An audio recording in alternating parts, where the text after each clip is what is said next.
All right, welcome. I see a few people continuing to pop in, so we'll wait just another minute to get started.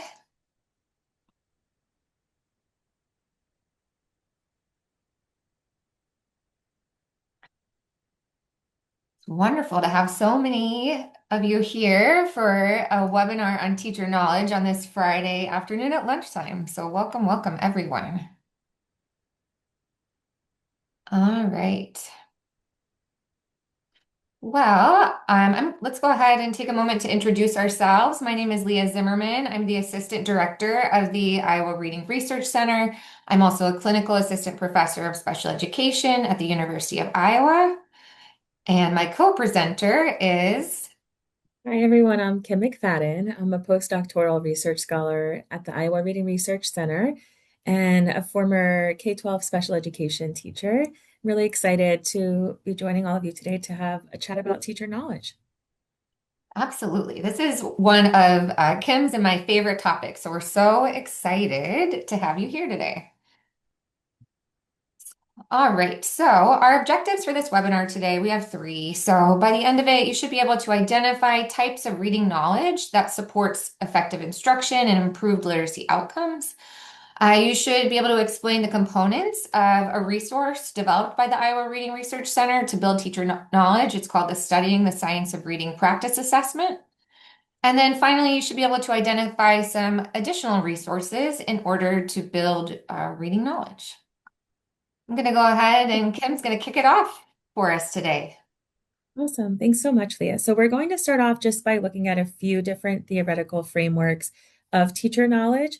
And these aren't necessarily specific to reading, but they can be applied to reading. So if you want to go to the next slide, Leah, we'll start with the first one, which is Schulman's theory on teacher knowledge, which there are more components to it, but the two main components are teachers' subject matter content knowledge and then as well as pedagogical knowledge. So we're thinking about what is the content that teachers need to teach, and then how do they teach those skills that are important to the subject domain. So today we're going to be focusing specifically on reading. So when we think about teachers' subject matter content knowledge specific to reading, this could include things like knowledge of language structures, including phonology and orthography.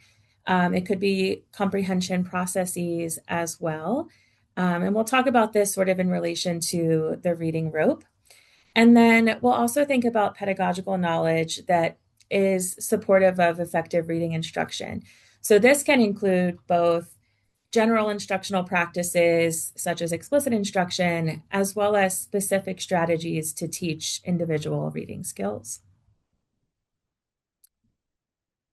So there's another model of teacher knowledge that has a lot of overlap with Schulman's framework from Phelps and Bridgman. And the overlap here is that what they call declarative knowledge is very similar to that same term, subject matter content knowledge. So this is knowing the content, knowing what to teach. And then the procedural knowledge is very similar to that pedagogical piece. So knowing how to teach these skills to students. And they add on a third component, which is conditional knowledge. And this is focused on teachers knowing when and why to apply these skills and strategies. So when it's appropriate to teach them, when a student might need support with a certain skill, for example. So if we apply this to an example focused on phonemic awareness, we can think of that declarative knowledge piece as that just discrete content knowledge, knowing definitions, terminology, apply definitions. For example, knowing that phonemic awareness is manipulation of sounds in words. And then the procedural component is more applied. So knowing how to apply that definitional knowledge to a skill. For example, knowing how to segment the phonemes in words in the word cat, segmenting that into three phonemes. And then conditional knowledge would be knowing when and how or when and why to emphasize those skills for students. So at what age level is it appropriate to teach those skills? Based on what we're seeing in students' reading assessment data, is more support in this area needed or is it not? And just general knowledge of reading development. And then this third framework takes into consideration both teacher knowledge and then the relationships to student outcomes. So this one is a bit more complex, but I think it's also more reflective of how teacher knowledge is so complex and how it relates to student outcomes. So in the top line, we see um, information that really comes from Schulman's framework. So these different knowledge bases being teachers' assessment knowledge, their pedagogical knowledge, the content knowledge piece, as well as their knowledge of students and then specific curricula. So all of that is that knowledge base that's general knowledge of how to teach. And then as we move to the second box here, more towards the center of the slide, topic specific professional knowledge is when we start to think about how teachers develop knowledge specific to a domain. So today we're focusing specifically on reading. So we could think more about what are the specific instructional strategies that are related to reading, content representation, student understandings, etc. So at the top, we see types of knowledge, general and domain specific. And then when we think about how that begins to be implemented in a classroom, we can think about amplifiers and filters at the teacher level. So how their beliefs and orientations, their teaching context, constraints that they might experience influence implementation in classroom practices. And then as well as after that implementation, how student factors are amplifiers and filters that influence student outcomes. But I think an interesting piece here too is how student outcomes have then this effect back on teachers' beliefs and orientation. So what teachers see happening in their classrooms, the evidence that supports implementation of a practice or doesn't support that implementation based on what they see in their students' outcomes and responses can then strengthen or cause different beliefs to be informed about those practices and then further influence classroom practice. So there's quite a bit of complexity in how implementation follows teacher knowledge. Having high content knowledge doesn't necessarily guarantee implementation. There's a lot of other pieces that come into place and come into play related to that. So I'm going to talk through a few different studies of teachers' knowledge of reading up next. And I just want to emphasize first that our goal here is really to emphasize how reading knowledge assessments can be useful tools for personalizing professional development and then making the most out of that precious time that instructors have with pre-service teachers during their training or in-service professional development opportunities. We know that there's a lot of demand that's often tried to be squeezed into not a lot of time. So we want to think about how teacher knowledge assessments can be useful in achieving those purposes of maximizing that time. And then also to think of these assessments as screeners for identifying areas of strength and areas requiring support. So you'll see in some of the results of teacher knowledge assessments that come from various research studies that they're not necessarily designed for teachers to score all items correct. So we aren't, trying to put out the message that there's very, very low knowledge of reading across the board. Most certainly, we don't want to send out that message, but that these assessments are designed to discriminate between teachers with the highest knowledge and teachers with average knowledge and then below average knowledge. So the items by that nature are not necessarily written to have 100% accuracy across all assessment takers. So we just want to keep that in mind as we talk through average scores on a variety of assessments that have been administered to teachers. So as we think about reading knowledge today, we're going to focus really specifically on components of the reading rope. So I'm sure this is familiar to many people on the call, but I'll just talk briefly about this model of reading skills. So we see here in the top section of the rope, we are focused on language comprehension skills. We can refer to these as meaning-focused skills, such as development of background knowledge and breadth and depth of vocabulary knowledge, knowledge of how words are ordered within sentences and how parts of words contribute to meaning and part of speech, students' verbal reasoning skills like making inferences or understanding metaphor, as well as general knowledge about print concepts and genres and story structure. All of these things are important skills to developing language comprehension skills. And then also an important part of overall reading ability is the word recognition skills or code focus skills, which are shown here in the bottom section of the rope, including phonological awareness, decoding skills, and then fluency with sight recognition of words. And over time, as students become increasingly strategic and automatic with these skills, the strands are woven together, tightening the rope and producing skilled reading. So we're focusing more today on these specific reading domains, but also note that reading assessment knowledge, knowledge of learner characteristics, and general instructional practices are also quite important to consider when we think about teacher knowledge holistically. So we just wanted to have you think about this question to yourself, and then we're going to kind of answer it as we go through some of the next slides. But what type of knowledge do you think is more difficult to acquire? Knowledge of strategies for building vocabulary knowledge, knowledge of strategies for improving comprehension of informational text, knowledge of phonics rules or patterns, or knowledge of phonology and morphology. We'll reveal the answer on the next slide, but just wanted to give you a second to think to yourself.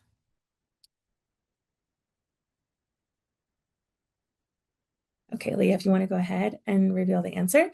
So the available research on teacher knowledge, which is based on primarily multiple choice assessments of teacher knowledge, indicates that it might be more difficult to develop knowledge of phonology and morphology as compared to some of these other skills. And we'll talk more specifically about strengths and gaps in this specific type of knowledge as we go through a few different studies. Okay, so first we're going to take a look at a few studies that have focused on measuring teachers' knowledge of meaning-focused skills. So some of these have been assessments of teacher knowledge that have focused on just one component of reading, and then others are more integrated where the assessment touches on various reading skills. So this first one is just an assessment of vocabulary knowledge. And this is a study that was conducted in 2016 with 50 elementary and middle school teachers in Texas who had on average a little over 16 years of experience. So this assessment was set up with 52 true and false questions, and it was a pretty in-depth look at different aspects of vocabulary knowledge and development, including approaches to teaching individual words, general word learning strategies, developing students' word consciousness, as well as instruction for multilingual learners. So very, very in-depth assessment of vocabulary knowledge. And the average score for this assessment was close to 79%, which indicates that knowledge is actually quite high in this area relative to some of the other areas of reading, as you'll see in some of these other assessments. Okay, so this next one focused on both language structures and vocabulary. And this was called the Survey of Reading Related Knowledge and Perceptions. And the study was conducted in 2019 or published in 2019. And the sample included both pre-service and in-service teachers, a little more pre-service teachers than in-service teachers across 7 states. And there were 10 questions on the assessment that were multiple choice and assessed morpheme knowledge and instructional approaches to teaching vocabulary. So the morpheme knowledge questions, many of them focused on counting the number of morphemes in given words. And the words were intentionally quite difficult to kind of illustrate a few different specific concepts related to morphology, as well as identifying prefixes and suffixes in words, which was much easier for respondents. And then instructional approaches were a bit more general. So we can see here that the morpheme identification questions, teachers scored much lower on those than on the instructional approaches. And then that one question that was about identifying prefixes and suffixes was almost answered with 100% accuracy by participants, and it required them to identify a word that had both a prefix and a suffix. Okay, this next one focused on oral language, similar to that vocabulary assessment that I talked about first. This was a very in-depth assessment of oral language and sort of tapped into various aspects of oral language knowledge.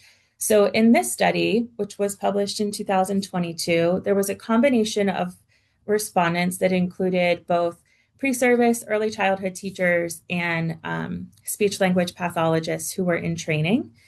And the assessment included 61 multiple choice and matching items. There were questions about general language development, narrative structures, again, vocabulary, syntax and morphology were combined on this assessment, development of multilingual learners, and contextual factors that support or inhibit oral language development. So the average score that is here on the slide was 69%. That was just for the pre-service teachers who completed the survey. But I will say the results also noted that the speech language pathologists in training had slightly higher scores than the group of pre-service teachers in this particular study. Okay, and this next one is from a more comprehensive assessment of teacher knowledge that came out about a year and a half ago.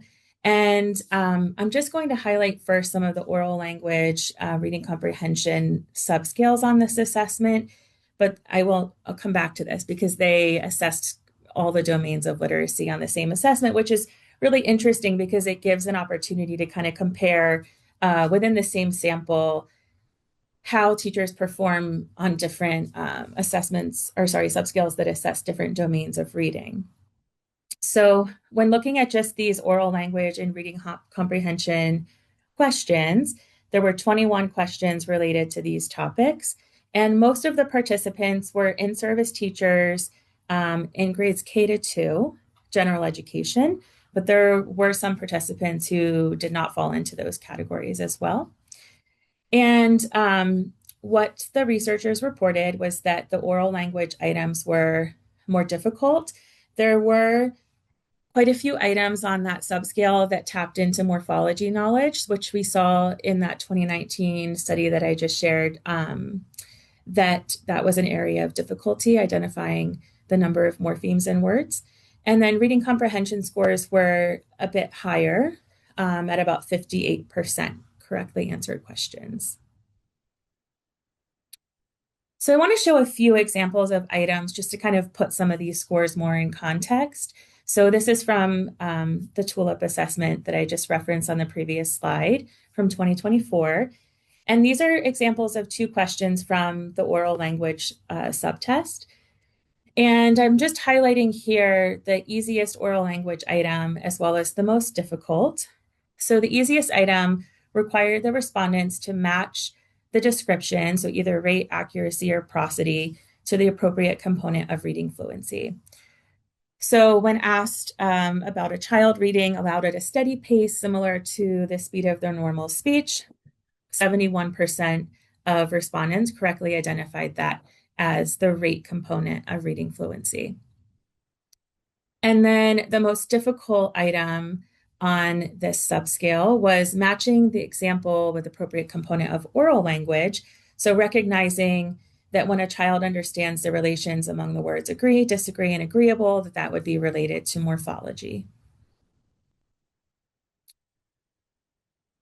And then a few examples of questions from the reading comprehension subscale are identified here on this slide. So very similar, easiest and most difficult question are highlighted. So the easiest question with 83% accuracy asked the respondents to look at a description of a type of article and then identify the text structure that corresponded to. So identifying that similarities and differences related to compare and contrast was very easy for respondents.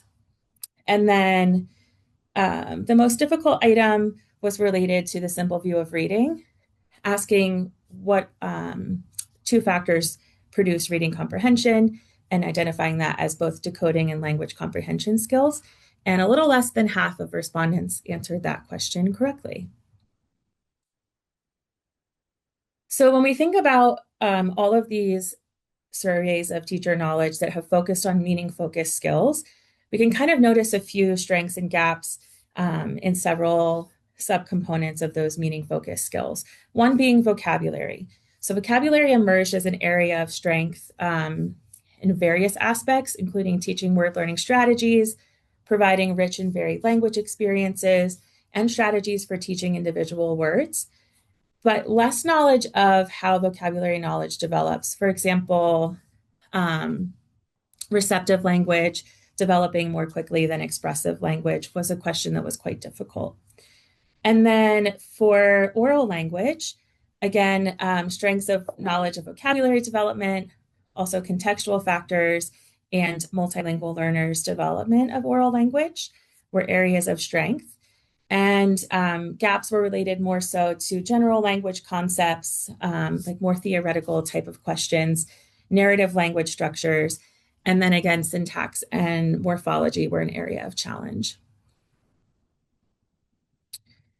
And language structure specifically, so thinking about that Washburn and Mulcahy study from 2019 that focused more specifically on morphology. Identifying prefixes and suffixes was quite easy for respondents with almost complete, all respondents answering those questions correctly.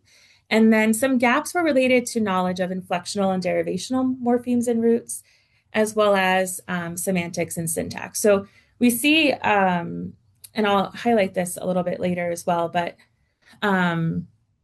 very strong knowledge of common terminology, and then maybe a little bit of a pattern emerging here in gaps of that more technical knowledge of morphology. And then finally, for reading comprehension, we noted strengths in questions related to text structure, but gaps more so related to reading processes. And several questions pertain to knowledge levels of comprehension. So giving examples of literal comprehension questions versus evaluative and grouping those, as well as comprehension strategies paired with examples of those strategies in use. Okay, so now we'll take a look at some code-focused knowledge assessments. And code-focused knowledge has been reported on a lot more frequently in the literature than meaning-focused skills. So we won't be able to cover all of those studies. There are actually more than 100. So we won't do that during your Friday lunch hour. But I wanted to highlight a few that have been either more recent or that have had, they're the most reliable and valid assessments, or they've reported out a lot of information about the psychometrics of their assessment. So one of these is that same study I highlighted before. If you haven't noticed from the capitalized letters, the acronym for this study or the assessment is the TULIP. So we talked about the meaning focused components of this assessment, but I want to circle back and talk about the code focused subscales on this assessment as well. So again, this was that assessment that was administered to a little over 300 in-service teachers, primarily in grades K2 in the US. And there were 21 additional questions that focused on phonological awareness, phonics decoding and encoding, and reading fluency. So we can see these kind of, comparatively here because these were all administered to the same sample of teachers. The phonological awareness was, the items were slightly easier for respondents, followed by phonics decoding and encoding, and then, reading fluency, and then just a slight difference there with phonics decoding and encoding. We'll take a look at these in more detail. So some sample items for the phonological awareness subscale are displayed here on this slide. So the easiest item with 86% accuracy presented these three words, computer, walrus, and pumpkin, and asked the respondents to indicate whether that was segmented into syllables, onsets and rhymes, or phonemes. That was quite easy for participants. And then counting the number of phonemes in the word slipped was a bit more difficult, and 20% of respondents answered this correctly. So I will point out too, in a lot of these code-focused assessments, when there are many items that are related to segmenting phonemes in words, and they're not often words that have a one-to-one correspondence. So not CBC words like cat, where there are 3 letters and 3 sounds, but either words where there are more letters than phonemes or more phonemes than letters, like in fox. So these are typically selected to be trickier items. Okay, and then for phonics decoding and encoding, the easiest item was this one shown here. And it's a error analysis type of question, so a bit more applied. And the respondent is asked to choose the best activity to address underlying difficulty that leads to these spelling errors. And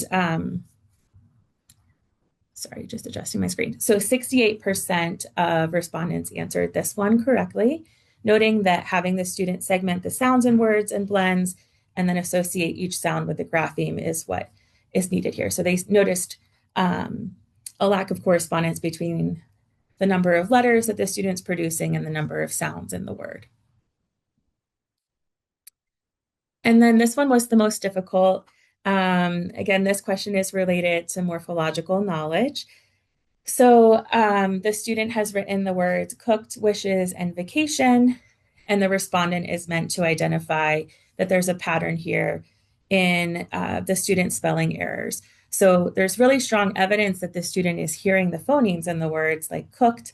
There are letters here to represent all of those sounds that we hear in the word, but it's the first two examples here are showing us that the student has some difficulty with inflectional suffixes and then also derivational suffixes like in vacation. Okay, and then finally for reading fluency, the first item was quite easy for respondents. They were meant to identify the appropriate component of reading fluency that's illustrated by the description. So reading words correctly would be related to accuracy. And then it was more difficult for participants in the study to identify when fluency instruction is likely to be most effective, and kind of thinking about the development of decoding skills in relation to when we want to really push fluency practice for students as a primary approach. Okay, so thinking about some strengths and gaps overall across all the questions, not just the ones that we've illustrated here. Again, we saw strengths in phonological awareness related to applied terminology, as well as matching initial phonemes. So identifying words that have the same initial phoneme was quite easy for participants as well. And then identifying phonemic awareness task types like blending, segmenting, or isolating sounds in words was more difficult, as well as counting phonemes in words. And as I noted, some of those are, intentionally selected to be more challenging. And then for the phonics questions, again, apply terminology. For example, identifying a word with a vowel digraph is a bit easier. There has been some evidence in some of the studies that it also kind of depends on the difficulty of the distractors that are listed as response options for a question. So if we're asking, for example, for the respondent to identify a consonant digraph, like let's say SH, sh, for example, and then there are distractor items that include a consonant blend, like in the word blend, and maybe a trigraph, that it becomes more challenging to kind of show precise knowledge as opposed to if there were only one word in that selection of options that had two consonants side by side. And then as far as gaps related to phonics knowledge, some rules and patterns, phonetically regular and irregular words, identifying and differentiating those, syllable types, spelling rules, commonly confused terminology, as well as analyzing spelling errors in students' writing. And then finally, for fluency, again, terminology questions were most easy and accurately answered on these assessments. And then some gaps were apparent in some of the questions that pertain to when to teach reading fluency, specific instructional approaches, and then approaches to assessment and interpreting assessments. Okay, so I want to think about next implications of the results of these knowledge gaps. So one thing that kind of comes across as a pattern across multiple studies assessing teacher knowledge of reading is that the code focus skills might be more difficult to acquire, that there's maybe more technical knowledge underpinning some of those areas of knowledge, in particular, knowledge of subword units like morphemes and phonemes. We saw that across several assessments pertaining to those morphology questions that we've illustrated on some of the previous slides. And then additionally, there's a lot of evidence of basic knowledge of definitions and some applied definitions and practices is consistent across the studies. But then sometimes there's some evidence of variation in depth of knowledge related to those topics, which I mentioned a little bit previously. Okay, so now we'll talk about some of the research on teacher knowledge, implementation, and student outcomes. So there was a recent meta-analysis of 25 studies that focused on professional development that pertains to the science of reading. And across those studies, the results indicated that the professional development produced large and significant increases in teachers' knowledge and skills, but small, non-significant increases in teachers' beliefs, which in this study were defined as self-efficacy beliefs, so ability to implement the practices, as well as attitudes toward implementation of those practices. So professional development leading to increased knowledge does not guarantee a transfer into implementation of practices, was a finding of this study. And then we'll just briefly touch on some of the research related to teacher knowledge and student outcomes as well. There are several studies that have demonstrated a positive relation between teachers' code-focused knowledge and students' word reading outcomes. But there also have been studies in which these results have not been replicated. There's less evidence of the relation between teacher knowledge and comprehension outcomes. But we also acknowledge that reading comprehension is a more challenging construct to measure, and that seeing that consistency in how the teacher's knowledge is measured and how the student's knowledge is measured can be quite difficult, as well as on one of the first few slides that we looked at, the complexity in the relationships between knowledge, implementation, and student factors as well can make these relationships a bit difficult to model accurately. And then I also just want to note some of the limitations of the research on teacher knowledge. So most of these studies are reporting results of multiple choice measures of knowledge. I was highlighting some of the studies today that have more evidence of reliability and validity reported, but there have been many, many, many others that there's varying degrees of reliability and validity. The representativeness of samples. So some are focused on, pre-service teachers at one university or teachers in one state or teachers who've been trained in the same institution. So that might not be reflective of teacher knowledge as a whole across the United States. More of the studies also focus on content knowledge, particularly the code-focused knowledge assessments, than pedagogical knowledge and skills, so that more applied, situated knowledge. And then also, there hasn't been research to establish a specific knowledge threshold or specific elements of knowledge that are more related to student outcomes. So that's something that there's still more to discover about. Okay, and I'll pass off to Leah. Thank you so much, Kim. Wow, that was so much wonderful information on research related to teacher knowledge of reading. Just fantastic. Thanks so much. So, I'm going to talk a little bit about some resources that the IRRC has developed that can support the development of teacher knowledge of reading. And the first one I'm going to spend a bit of time talking about is a relatively new resource just released in August of 2025, and it's called the Studying the Science of Reading Practice Assessment. So what is it? So this is a free online resource developed by IRRC literacy experts. Kim and I, in fact, were both on the team that helped develop this resource. And the purpose of the Studying the Science of Reading Practice Assessment is to provide educators with practice applying critical concepts from the science of reading, from evidence-based literacy practices, assessment, and also information on reading development. And as Kim mentioned before, when she kind of talked about why is measuring teacher knowledge important, you can use this assessment to determine your own strengths and areas of need related to your knowledge of the science of reading. So, what areas are you really strong in, and where would some additional professional development or other ways of learning benefit you? So you can see on the screen here, there's a QR code if you are interested in accessing that resource. So the structure of the practice assessment is there are 9 modules, and each of them is aligned to an area of reading development, instruction, or assessment. So you can see the topics of the modules listed on the right-hand side of the slide there.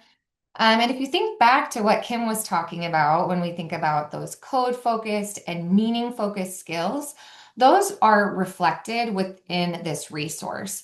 So beginning reading and spelling, word analysis, fluency will all relate to some of those code-focused skills like phonics and phonemic awareness, word analysis. Then vocabulary and the 2 reading comprehension modules will be more aligned to those meaning focused skills that Kim mentioned.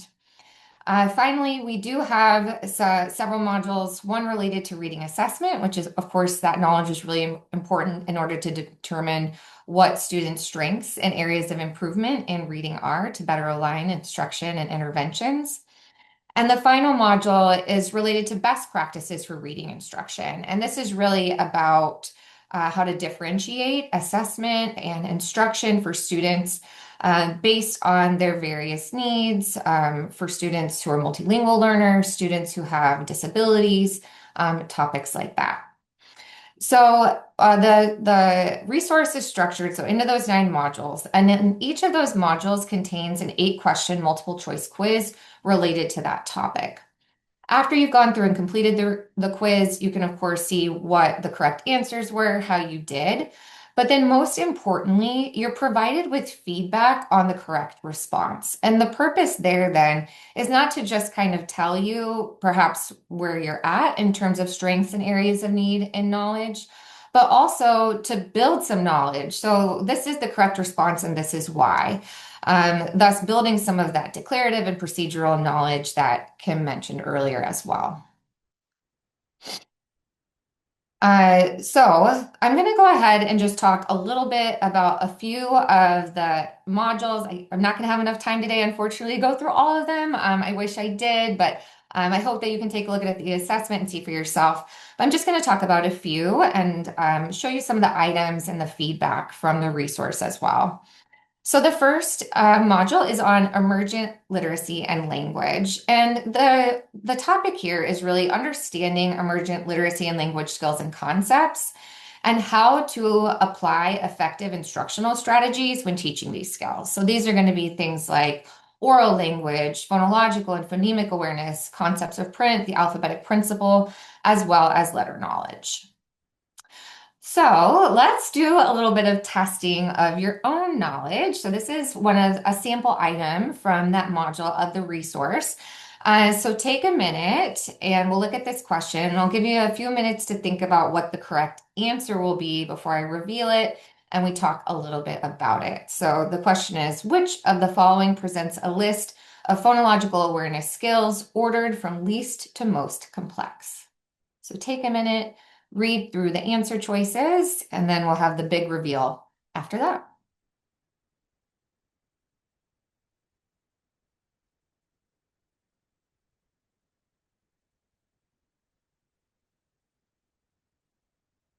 All right, here we go. So the correct answer here is B. So B says segment sentences into words, blend syllables, identify beginning sounds in words, and substitute phonemes. And so if you were testing your knowledge of this and you didn't get that correct, you might be asking yourself, well, why is that the correct answer, right? And this question really gets at knowledge related to the continuum of phonological awareness skills, which we know progresses in terms of simplest from larger sound units like words and syllables to smaller sound units like onsets and rhymes, and then finally to phonemes, the smallest sounds that make up words. In addition, right, on that continuum, those tasks also range in difficulty. So it's easier for students to start out identifying and manipulating the beginning and ending sounds of words before they move on to doing so with the medial or middle sounds of words.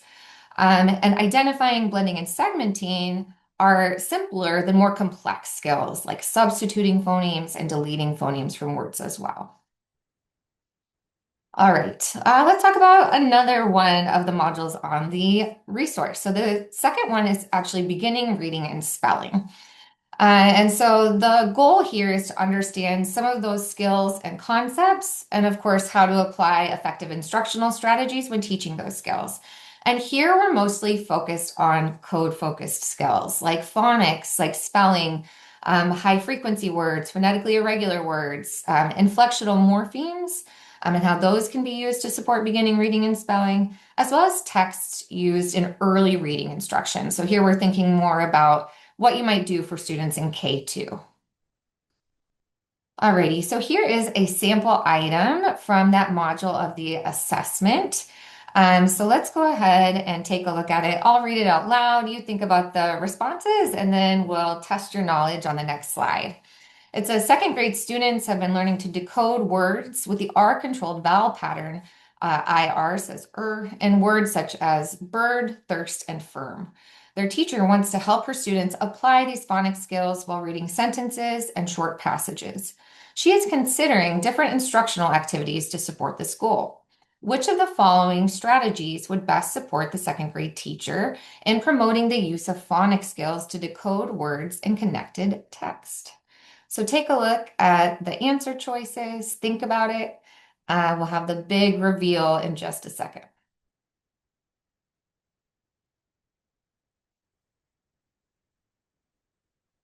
All right, let's do it. So the correct response there is B. So that would be the best instructional strategy, modeling how to read words in a decodable text aligned with previously taught phonics concepts, then guiding students as they read that text aloud. So again, if you chose a different answer like A, C, or D, you might be asking yourself, why is B the best choice? Well, here, our feedback tells us that when providing students with practice with a taught phonics concept or a taught phonics pattern, teachers can provide students practice by using decodable texts. So decodable texts are texts that contain typically at least 80% of the words contain taught phonics patterns. So those students have learned through explicit instruction. So when using those texts, the teacher can model the decoding of those previously taught patterns within that text, and then providing guided practice, applying their knowledge to that connected text. So gradually releasing responsibility of the application of the phonics concept in that decodable text. So that helps students for a couple of reasons, right? It helps them apply learned phonics patterns in a variety of contexts, so different sentence structures and passages, which supports accurate decoding, as well as their confidence when reading connected text. That can be a big step for early learners. So providing them that controlled, really supported practice is an excellent way to build their confidence. All right, let's go ahead and talk about some meaning focused skills then. So one of the modules is on vocabulary, and the goal here is to understand vocabulary skills and concepts, and again, how to apply effective instructional strategies when teaching those skills. So again, like Kim talked about, that both declarative knowledge and also procedural knowledge, how to apply those skills. So these are things like word consciousness, independent word learning strategies, word selection, and wide reading as well. All right, so let's take a look at this question. And this one is about selecting words for vocabulary instruction, which can be really tricky, right? When we pick out a text, there can be so many different words that we think are worth teaching. This question gets at, how do we choose how to spend our precious instructional time for explicit vocabulary instruction? So the question says, selecting vocabulary words to explicitly teach serves an important role in effective vocabulary instruction. In the example below, words are drawn from an informational text about recycling, are sorted into three categories, tier one, tier two, and tier three words. Which vocabulary word is listed in the wrong category? So go ahead and take a look, think for a second, and then we'll have the big reveal. All right, so the correct response then is optimization. And so you might be wondering again, why? Well, optimization is actually a tier two word, right? So tier one words are those that are used a lot in students' everyday speech. They've probably encountered them from a young age. Tier two words are academic words that I always like to say travel well across disciplines and subjects. And tier three words are content or discipline specific words that are typically used or they're used less frequently and typically taught during content area instruction, like in science or social studies.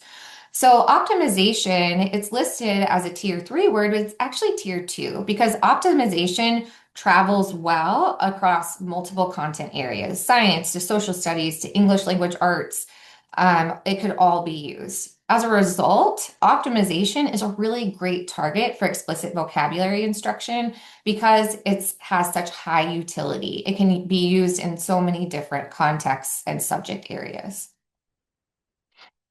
All right, the last module that we'll take a look at is comprehension of literary text. So this would be understanding skills and concepts related to comprehension of literary text. So narrative text, stories, as opposed to informational or expository texts.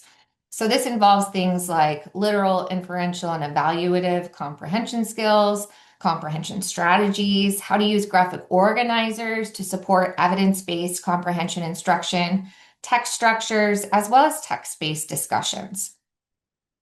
All right, let's go ahead and take a look at our question. So it says, which of the following instructional strategies are most effective at building second grade students' comprehension of literary texts?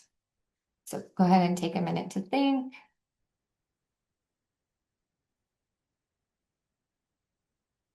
All right, let's go ahead and have the big reveal. So the correct answer here is C.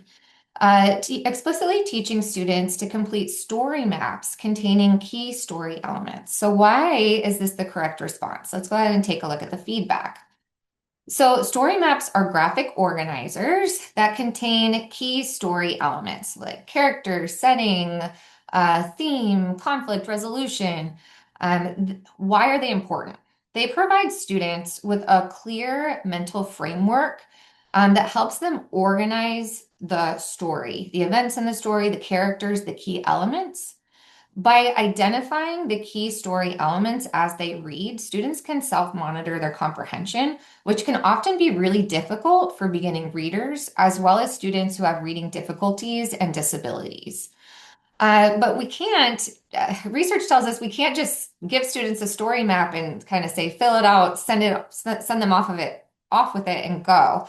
Like any comprehension strategy, it's really critical to explicitly teach students how to use that story map to identify story elements and then complete the story map so they can eventually independently implement this strategy. All right, let's go ahead and move on. We're going to talk about just a few more resources that are available to build teacher knowledge of reading.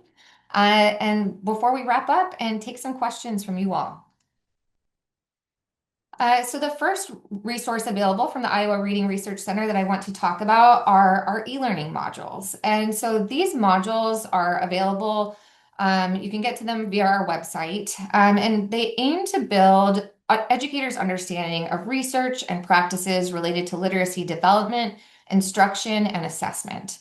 If you are in Iowa, and I know we do have quite a few Iowans here today, they are free for all Iowa school personnel, AEA personnel, and higher education students as well in Iowa. If you're outside of Iowa, welcome. We are so excited to have you here as well. And our e-learning modules are available just for a really minimal cost, like $10 to $15 for those of you who don't live in Iowa. In order to access them, you need to create what's called a UI Learn account. So that's the University of Iowa's online learning platform. You'll create that account in order to access them.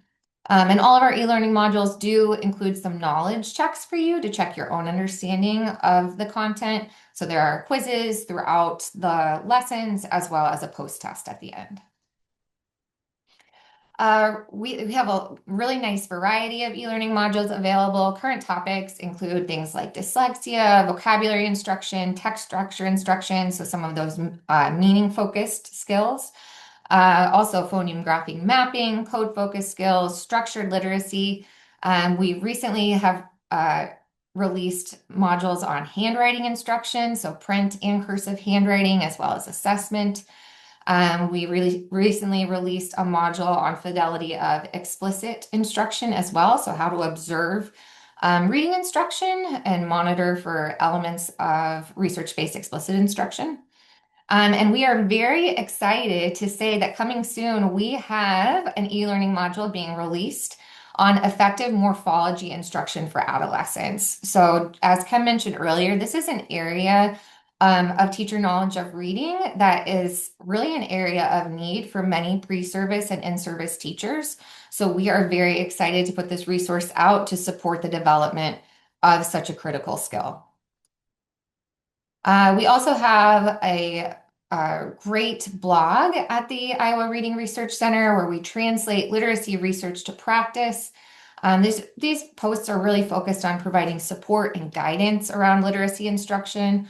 A lot of times they'll include downloadable materials like graphic organizers that teachers can use in their classrooms to support implementation of strategies that are talked about in the blog posts. We do have on our page some blogs that are grouped by topic, like we had a Science of Reading Q&A series, topics related to resources for teachers, the science of reading, dyslexia. And we typically post blogs about twice per month. So we're constantly updating, putting out there this translation of literacy research to practice. And these are just a few examples of the types of blog posts we have. Each month, we summarize a new exciting research article related to reading development, instruction, or assessment. We talk about the research related to some of our initiatives. So if you're familiar with our work, we've been doing a lot of work on handwriting, as I mentioned. So we recently put out a blog about cursive handwriting and the evidence underpinning that.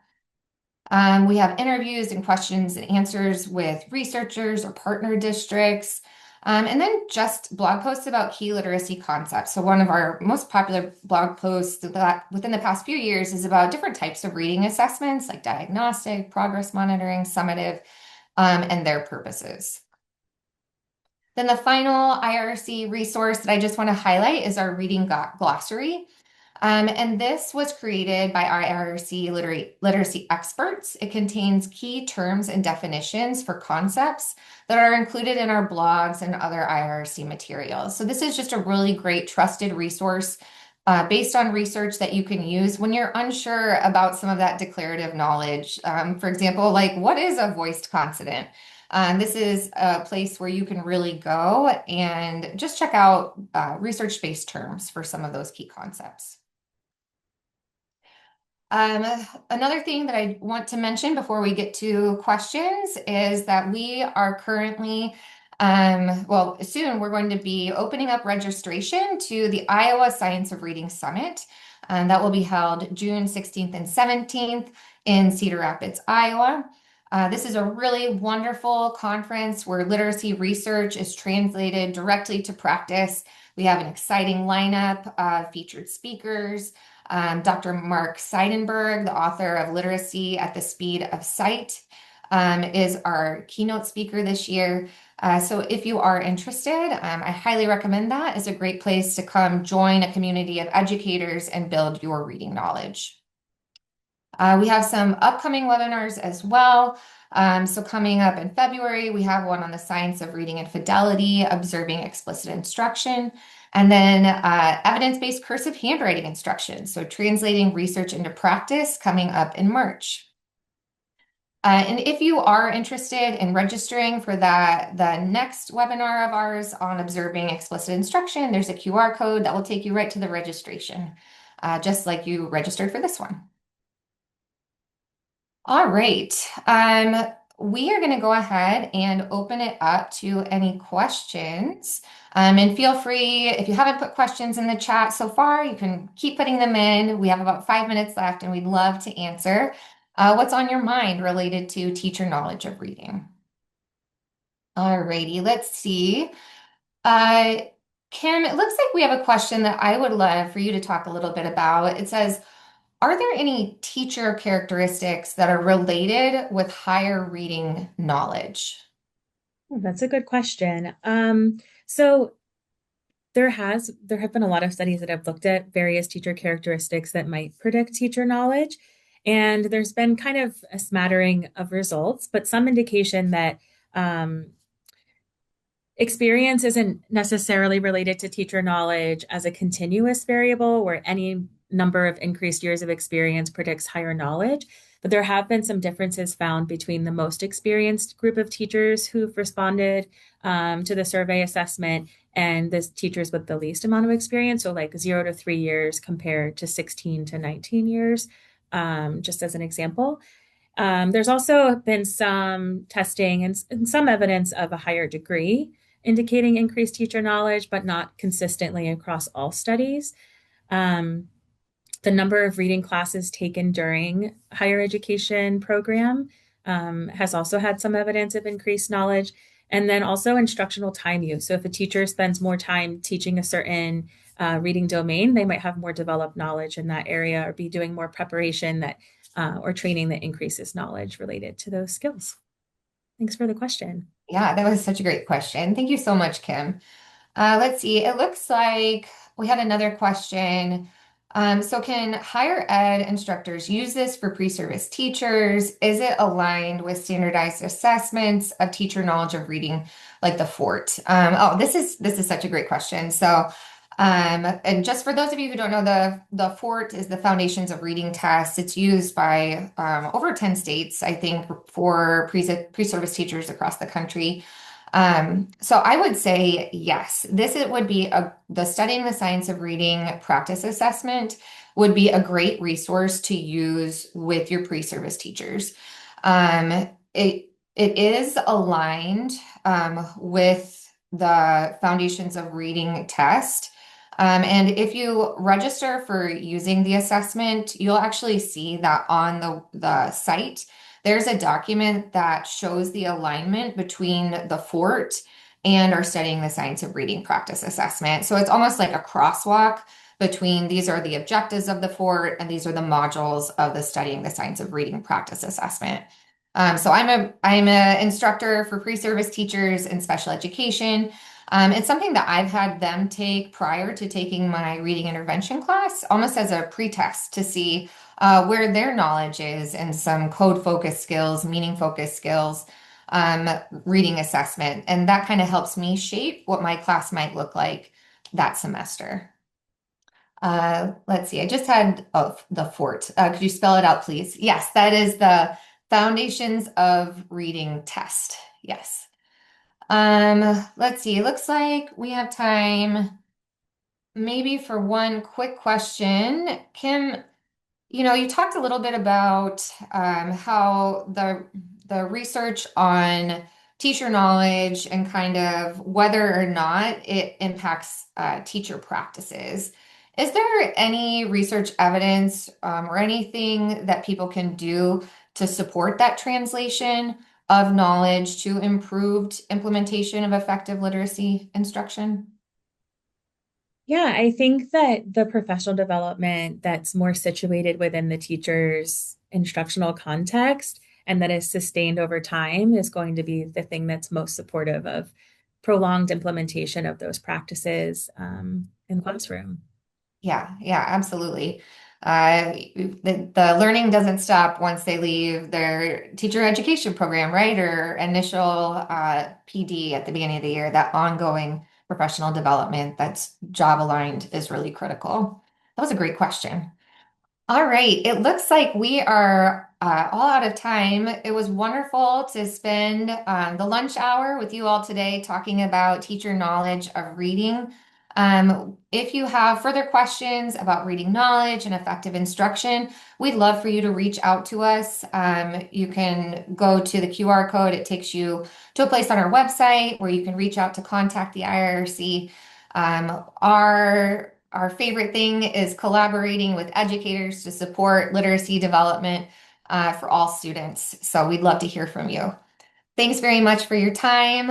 Enjoy your weekend and the rest of your Friday. We hope to see you for a future webinar.